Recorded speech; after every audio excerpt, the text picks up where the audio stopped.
Et salut à toi, tu es sur la chaîne Kamaï Workshop, je suis Philippe. Et aujourd'hui, je vais te présenter une petite vidéo, je t'en avais déjà parlé, sur tous les équipements, les modifications que j'ai pu effectuer sur ma 800 SE. Et on parlera aussi des modifications à venir. Il fait super beau, on est dans les champs du côté de Garac, après le Castorat. Et c'est dans ce cadre champêtre que je vais te présenter donc la première modification que j'ai effectuée sur ma moto, qui est un kit déco. J'aime pas tellement le nom kit déco parce que ça ne correspond pas à ça. On va dire un changement de signature de la moto que j'ai effectué et que je te présente tout de suite. Donc voilà le changement de signature que j'ai fait sur ma 800 SE. Donc tu vois, c'est assez discret, c'est pour ça que j'appelle pas ça un kit déco. Ça consiste à retirer les logos Suzuki, V-Strom qu'on avait là et à mettre cette bande Suzuki en gris qui est le même gris que celui d'origine et qui te rappelle un peu, si tu es passionné de sport mécanique et de MotoGP, ça rappelle un peu la déco. Hein, je me suis inspiré de ça, des MotoGP, de Rins et de Johan Mir quand il courait chez Suzuki. Donc ce kit déco, il a été fait par Crea Design à Boé. Boé, c'est à côté d'Agen. Et donc c'est Dorian qui s'est occupé de ma moto et qui a effectué cette modification. Donc en fait, ce qu'il y a de bien avec eux, c'est que tu demandes ce que tu veux et ils te font, en fonction des patrons qu'ils ont sur la moto, ils peuvent t'appliquer la modification que tu veux. Donc moi, je ne voulais pas un kit déco trop gros. J'avais déjà mis, je te montrerai tout à l'heure, des stickers. Et je ne voulais pas y mettre non plus une fortune. Ce kit déco coûte 60 €. Alors il comprend les deux bandes Suzuki, il comprend le petit V-Strom, parce que j'ai voulu garder le fait que ici tu es V-Strom. Là, tu es 800 et par les décos que j'ai mis ici de Resin Bike SE. D'accord? Donc on regarde la signature. Si tu regardes de face, c'est pas mal. Tu vois, ça l'affine avec ces deux bandes grises qui viennent devant. Je trouve que ça fait pas mal. Si jamais tu es intéressé par ce kit déco là, celui-là même, il est référencé maintenant chez Crea Design. Tu leur envoies un message, tu leur dis que tu veux la même déco que Kamaï. Ils l'ont essayé sur une moto en noir et une SE en noir, ça fait super chouette. Donc, j'ai pas de partenariat avec eux. Malgré tout, ils m'ont accordé 10% de remise pour tous ceux qui commandent avec le code KAMAI10. Je te le mets ici à l'écran. Tu les contactes, tu leur donnes le code. Ils ont enregistré cette déco et tu n'as plus qu'à la poser sur ta moto. Alors, apparemment, ils ont bien galéré pour enlever le Suzuki qui était ici et le V-Strom qui était là. Mais on va dire que c'est un détail, tu prends ton temps, ça demande beaucoup de temps. Mais après, par contre, l'installation du kit, elle est facile. Et en plus, tu vois, ça tient sur un seul carénage. Ce que je trouve pas mal, si jamais tu dois démonter plus tard, ça fait moins de problèmes. Donc voilà pour la première modification esthétique. On va continuer sur les autres modifications que j'ai effectuées. Donc la bulle Puig, ici, la Puig Sport Fumée Noire, que tu as déjà vu sur la chaîne. Je t'ai fait la présentation. Mon ressenti après, celle-là je l'ai mis, ça fait au moins 5000 km que je roule avec cette bulle. J'en suis super content. Alors, c'est pas la bulle qui va te protéger entièrement du vent, mais par contre c'est une bulle qui ne va pas te créer de turbulence dans ton casque. Et moi, c'est ce que je voulais. J'ai pu rouler sur autoroute avec, franchement, ça passe très bien. Tu as du vent dans le casque, mais tu n'as pas de perturbation. Donc moi, je recommande cette bulle parce que esthétiquement, je trouve qu'elle est sympa plutôt que la pelle à tarte d'origine. Et j'ai horreur des grandes bulles avec les déflecteurs. Et en plus, en été, tu as de l'air au moins dans ton casque. Ça, c'est pas mal. Donc, la bulle, tant qu'on est à ce niveau-là, je vais te parler des protège-mains, des pare-mains, pardon. Donc, ces protections Barkbuster. Alors, il y a une histoire là-dessus. Moi, je les ai commandées, donc tu as ça, et puis après, tu as la possibilité de mettre une barre ici qui vient renforcer un peu le protège-main, parce que là, tu vois, il est monté souple, quoi. Alors, Barkbuster te dit que tu peux le monter, ça s'appelle le montage 1 point. Il est tenu que par cette barre ici. Tu vois, cette barre qui vient là. Et après, tu peux rajouter le truc. Donc, la barre ici, elle est indispo. J'arrive pas à la voir. Mais d'un autre côté, je crois que je ne vais pas la mettre parce que je trouve que ça fait assez sympa pour une moto qui est juste dédiée à la route. On ne parle pas de faire du tout-terrain avec ça. Mais c'était pour lui donner un look. Et je trouve que c'est pas mal réussi. Alors attention, si mon retour d'expérience de ces protège-mains, c'est que si tu veux les installer, surtout au niveau de la poignée des gaz, il va falloir que tu augmentes ici l'encoche que tu as là. Voilà, ici, là, pour que les câbles passent correctement. Donc après, tu les limes bien pour pas que ça accroche. Voilà, c'est la seule particularité, sinon ça va très bien sur la moto. Toujours devant, je t'ai parlé des longues portées. Donc ça, c'est la modification impérative à faire sur cette moto, tellement l'éclairage de base, il est pourri. Il n'y a pas d'autre mot, ne roule pas la nuit avec cette moto, sans longue portée, c'est pas possible. Regarde ma vidéo, je te la remets en haut à droite pour l'installation de longue portée et tu as un petit passage qui te montre ce que ça donne quand tu roules la nuit avec cette moto. Donc ces phares-là, ils ne valent rien. Ça, c'est très bien, deux fonctions, deux avantages. Donc d'abord et d'un, ils te permettent de récupérer un éclairage correct la nuit. Et de deux, il te permet de mieux être vu en interfile. Et je te promets que tout le monde te voit dès que tu les allumes. Je sais que c'est pas la loi, mais en attendant, ça me protège. Et ça te protège aussi, moi je roule avec ça allumé sur les petites routes, ombragées, dans les forêts, tu vois, ça te permet comme ça d'être mieux vu par les automobilistes ou quand il y a du mauvais temps. Donc, je te le recommande, c'est des LED perf, je te mets le lien de la vidéo, tu auras le lien pour commander les longues portées, j'ai pas de remise sur ces longues portées.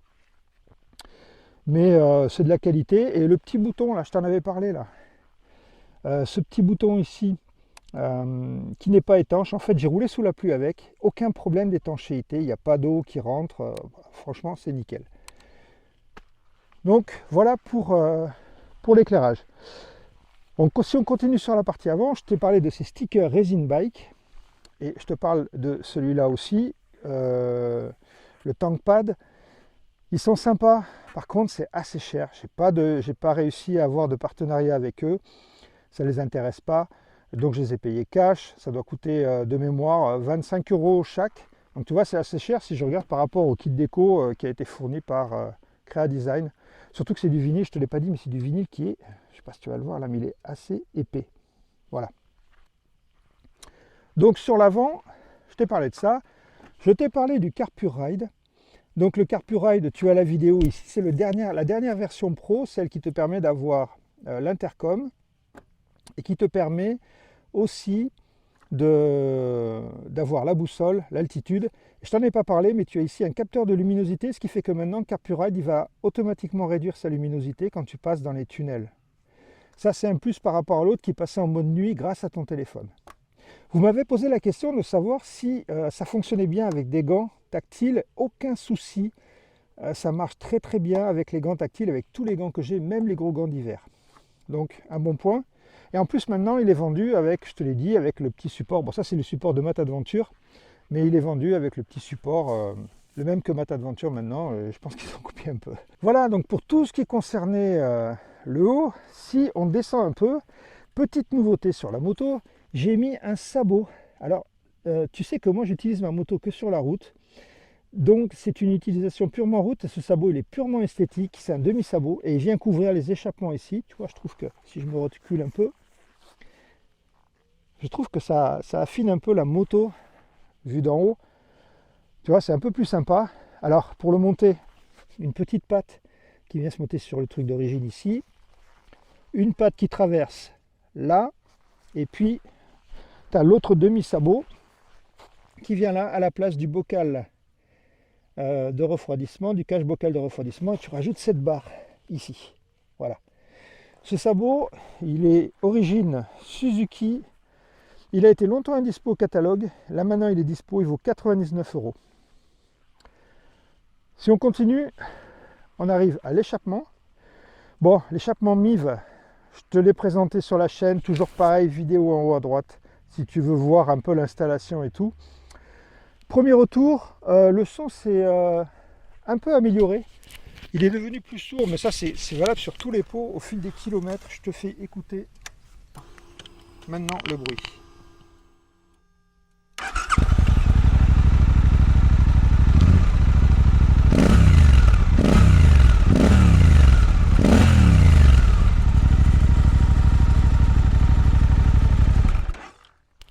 Donc tu vois, il est plus sourd, j'ai pas enlevé la chicane, hein, elle est toujours d'origine. Alors, Petite particularité, si je te parle de mon retour, je vais te parler du retour aussi de certains abonnés qui l'ont monté, qui ont rencontré des problèmes. Il faut être totalement transparent et c'est ce que je vais faire maintenant. Ici, tu vois, l'espace il est serré ici et il y a certains abonnés qui ont eu le bras oscillant qui était touché. Alors attention, je pense quand même qu'il n'y a pas de raison que moi ça ne touche pas et ça fait maintenant plus de 700 km que je roule avec. J'ai été sur des routes, j'ai tabassé la moto dans tous les sens et jamais il y a eu moins de jeu que ça. Il faut savoir un truc, c'est que sur l'échappement d'origine, la patte vient ici. Sur celui-là, il ne faut pas oublier de mettre la patte dans ce sens-là. Respectez bien les sens de montage et surtout, c'est ce que je vous ai conseillé dans la vidéo, vous installez tout ce qu'on appelle à faux frais, c'est-à-dire que vous ne serrez rien, vous regardez que tout passe et après vous serrez le collier et vous serrez la patte ici. C'est super important parce que au début j'ai cru qu'il y avait un problème de design, mais il n'y a pas de raison que sur certains ça ne bloque pas et sur d'autres ça touche. C'est que obligatoirement il y a eu un problème de montage. Donc faites attention à ça, au sens de la patte et normalement vous n'aurez pas de problème et vous aurez la même chose que moi. Donc mon ressenti, pour moi c'est purement esthétique. Gain de poids, voilà les deux avantages du pot, esthétique et gain de poids, parce que niveau performance, je ne peux pas dire que ça apporte quelque chose. Niveau sonorité, c'est un petit plus, mais c'est pas non plus extraordinaire. Voilà. Mais par contre, niveau esthétique, c'est pas mal. Ah, ça, c'est la modif la plus chère que j'ai effectuée sur la moto. Moi, je l'avais eu, bon, j'ai négocié quand j'ai acheté la moto. En gros, ça m'a coûté 370 €, je crois, de mémoire, ou pas loin. Donc, le pot, pas mal. On remonte, on continue, et là, on va parler bagagerie. Donc, j'ai tout essayé sur mes motos. J'ai essayé les top cases, j'ai essayé les valises. Donc, un coup, tu vois, la V85, j'avais les valises. La 1290, j'avais le top case. Et là, j'ai décidé de passer sur un sac semi-souple. Ce sac, tu as des tonnes de présentations sur Internet. C'est un Lone Rider Overlander 30 litres. Donc, tu as deux tailles. Tu as le 30 et le 40 ou 45 litres, exactement, je ne sais plus, je te le mets en haut là. Ce sac, il vaut en gros 190 € de mémoire. Il est semi-rigide. Il est étanche, j'ai roulé avec pour aller à Barcelone pendant 6 jours. On a eu de la pluie à certains moments, j'ai jamais eu de problème de flotte. Il est équipé de fixations, on appelle ça des fixations molles qui te permettent d'accrocher des trucs. Tu en as partout, tu en as là, tu en as de l'autre côté aussi. Voilà. Tu as une petite poche extérieure qui est bien sympa et qui est étanche, d'accord, qui te permet de mettre, tu vois, moi je mets une batterie de mon téléphone ici, hop. Ça c'est bien pratique.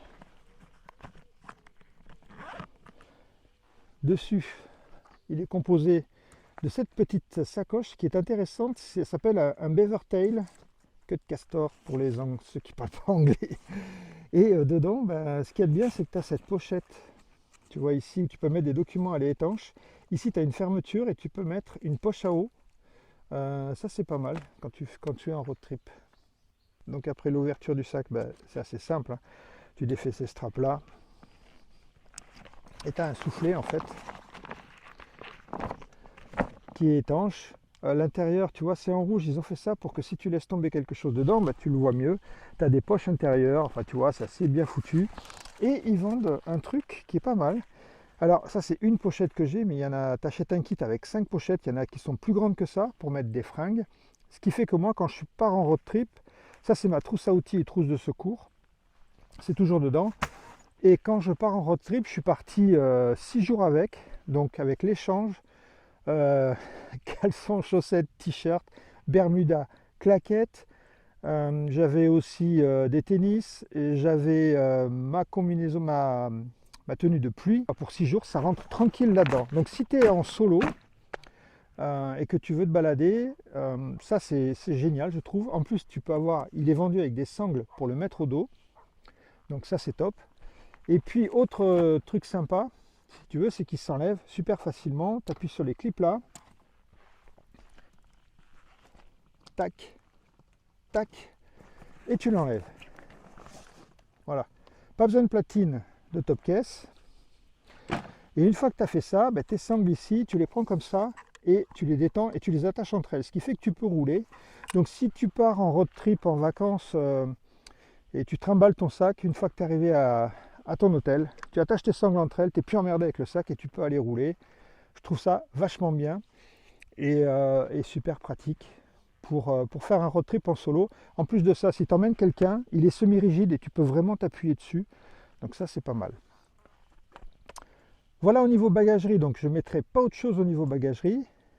Au niveau, si je descends un peu, tu as ici mon protecteur de chaîne, là, qui est fait par 3DMP. Je te mets le lien en haut à droite. J'ai une remise aussi là-dessus.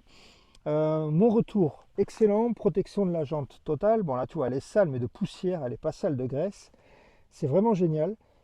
Recommandation, ici, quand tu vas faire ton graissage, moi je graisse tous les 500 km, je retends tous les 1000, enfin je vérifie la tension tous les 1000 et je nettoie ma chaîne. Tous les 500, vérifie ici que ça ne bouge pas, parce que ça a tendance quand même un peu des fois à se desserrer légèrement. Donc moi je contrôle tous les 500 km. Je vais te parler des modifications suivantes. Donc les modifications suivantes, ça se passe sous la selle. Et là, je vais te parler de choses que tu connais déjà. Bon, la modification de la boîte à air. Alors ça fait couler pas mal d'encre. Il y en a certains qui disent non, le CU il remet pas plus d'essence. Moi je te dis que le CU il remet plus d'essence parce que j'ai une consommation supérieure à régime stabilisé. Vous êtes plusieurs à l'avoir constaté.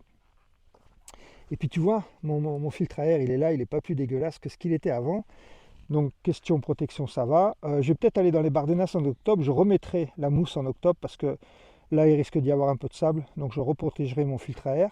Mais sinon, pour faire de la route, c'est génial, ça améliore. Alors là par contre ça t'améliore la sonorité et je trouve que ça gomme un peu le petit creux que tu pouvais avoir à la reprise à bas régime, plus le son de la boîte à air qui est incomparable. Je te mets la vidéo en haut si tu veux aller voir ce que ça donne exactement. Donc modification de la boîte à air.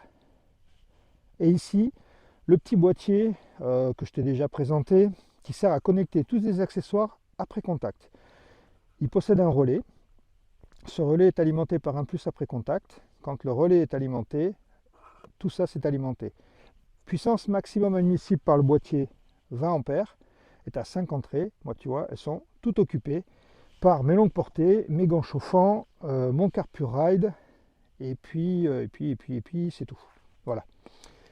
Donc le boîtier sur Amazon, pas mal. Un petit truc que je voulais te dire aussi sur les modifications, moi je cherche toujours à faire des modifications qui vont essayer de coûter le moins cher possible. Oui, tu vas me dire l'échappement ça coûte une blinde, on est d'accord, échappement mis à part, tout le reste, si tu veux, j'essaye que ça coûte le moins possible. Quand ça coûte un peu cher, j'essaye d'avoir un partenariat pour vous faire avoir des remises comme sur le CarPurRide par exemple, ou sur le petit protecteur de chaîne. Donc c'est le but. Donc là, c'est ce qui m'amène à te parler des modifications futures.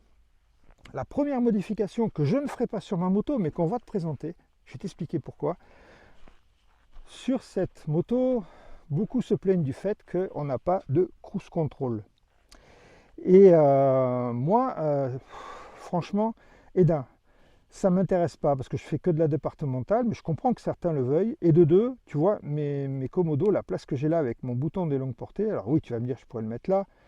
Et ici, avec les protège-mains et tout, bon, j'ai pas envie de surcharger ça ici, donc c'est pour ça que je ne l'ai pas mis. Mais j'ai un de mes abonnés qui a lui-même une chaîne YouTube, mais plus basée sur le son, qui s'appelle Studio 47. Lui, il a installé le Cruise Control Veridian Cruise. Donc c'est un Cruise Control dont certains m'ont déjà parlé. Et je l'ai eu au téléphone, on a discuté ensemble. Et en fait, ce qu'on va faire, il a été cool, il a une 800 DE, il a installé ça sur sa 800 DE, il l'a testé. Donc je vais faire une vidéo avec lui où il vous parlera de son expérience de ce cruise control. Et en plus de ça, pour vous dire s'il est sympa, il va démonter toute sa moto pour vous présenter comment il a installé ça sur la moto. Donc ça va être cool. Je le remercie d'ailleurs pour faire ça parce que je trouve que c'est vraiment bien. Et en plus de ça, donc il a un code promo et ce qui vous permettra de toucher le cruise control moins cher. Donc voilà, ça c'est la première modification que je ne vais pas monter sur la moto, mais que je vais vous montrer sur la moto d'un des abonnés qui a eu la gentillesse de me contacter. Autre modification sur laquelle je suis en train de réfléchir, et encore une modif à pas cher, Mais là, franchement, je pense que ça va vous intéresser. Je suis en train de regarder parce que je suis d'accord avec vous. Moi, je ne l'ai pas senti au début quand j'ai acheté ma moto, mais là, sur Toulouse, il fait souvent plus de 30 degrés. Et dès qu'il fait plus de 30 degrés, on a de la chaleur. Moi, mon pied, il vient ici. Donc, j'ai de la chaleur qui vient de cette partie-là. D'accord? Donc, je pense que ça vient du pot catalytique. Certains disent que ça vient du ventilateur. Moi, je n'ai pas cette sensation. Parce que je vais te montrer un truc quand même qu'il faut que tu saches. Sur la 800 SE, voilà, je ne sais pas si tu le vois là. On est dans l'ouïe du côté gauche. Et il y a un caoutchouc qui vient masquer un peu les sorties de radiateur. Alors certains disent c'est pour ça qu'on ne le sent pas du côté droit. Moi je pense que c'est pas ça, parce que moi la chaleur elle est vraiment concentrée ici. Donc je pense que ça vient du catalytique. Donc je suis en train de regarder la solution qu'on pourrait avoir pour essayer de réduire cette chaleur. Alors il n'y a pas 36 méthodes possibles. J'avais le problème sur la 1290. Ça a été résolu par une bande, tu sais, thermique que tu mets autour. Là, mais on était sur les tuyaux d'échappement. Là, on est sur le catalytique. Je ne voudrais pas mettre ça dessus. Et puis attention, si jamais on vient étouffer la chaleur du pot catalytique, ça peut peut-être provoquer sa destruction aussi. Donc le but, c'est pas ça. Donc le but, c'est d'essayer de faire peut-être un déflecteur. Je suis en train de regarder. Et puis bien sûr, si ça fonctionne, je vous ferai une vidéo pour vous montrer tout ça. Bon voilà, c'est tout ce que j'avais à vous dire sur les modifications apportées sur la 800 SE. Bah, tu le vois, j'ai fait quand même pas mal de modifications sur cette moto. Il n'y en a pas beaucoup en plus à venir. Je te dis, à part la chaleur, je vais essayer de trouver quelque chose, mais c'est pas du tout évident que j'y arrive. Mais sinon, c'est tout ce que j'ai apporté comme modification sur la moto. Et encore une fois, c'est des modifications que j'essaye de faire sans que ça me coûte un pognon de dingue, comme diraient certains. Prochaine vidéo, je vais te parler de mon ressenti sur la 800 SE. Vous avez été plusieurs à me le demander. J'ai maintenant 6000 km. Alors oui, tu vas me dire, ouais, 6000 km, c'est pas beaucoup. 6000 km, c'est assez pour savoir ce que tu penses de ta moto, si tu regrettes ton achat, si tu regrettes la moto précédente que tu avais, et puis surtout, est-ce que tu changerais pour une autre moto? La question, on me l'a posée, donc ça, j'y répondrai. Donc ça, c'est sur la prochaine vidéo qui sortira la semaine prochaine. Après, il va y avoir une petite période, je m'en vais en vacances, donc une petite période de flottement.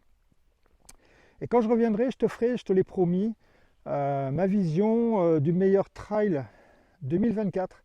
Alors, j'ai pas pu tester toutes les motos, c'est évident. Encore une fois, je te donnerai mon avis, mais ça ne sera que mon avis avec ma façon de piloter. Ce sera certainement peut-être pas ton avis, et dans tous les cas de figure, c'est pas parce que je te dis que cette moto est la meilleure que tu dois acheter cette moto. C'est toi qui fais ta propre expérience, et ça c'est super important. Sur ce, eh bien, écoute, je te souhaite une bonne journée et à bientôt sur la chaîne. Tchuss.